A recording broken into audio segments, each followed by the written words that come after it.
Merry meet everyone. Today, let's discuss the fascinating history of Ash Wednesday. Now, you might know it as the start of Lent in the Christian calendar, but did you know it has some intriguing connections to earlier pagan practices? As most traditional observances are perennial, ashes have been a powerful symbol long before their use in Christian rituals. In many cultures, ashes represent mourning or repentance.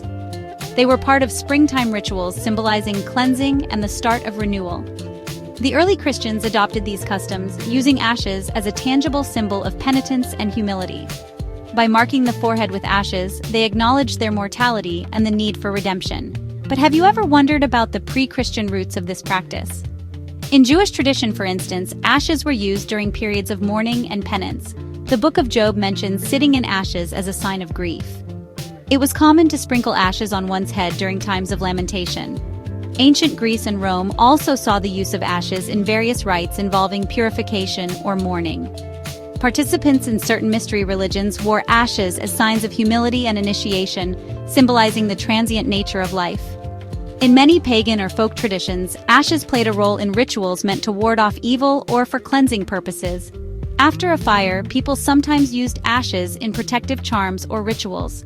The act of marking the forehead with ashes, specifically on Ash Wednesday, is attributed to the early church during the first millennium. This practice embodied themes of mortality. Remember, you are dust, and to dust you shall return, and the need for spiritual renewal. By the time Ash Wednesday was officially established in the Christian liturgical calendar, these older customs had evolved into a formal Christian rite. It emphasized penance and preparation for the Lenten season, connecting deeply with human acknowledgement of mortality and the cycles of life and death. Thanks for watching.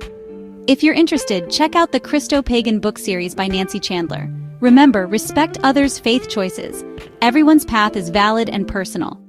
Until next time, blessed be.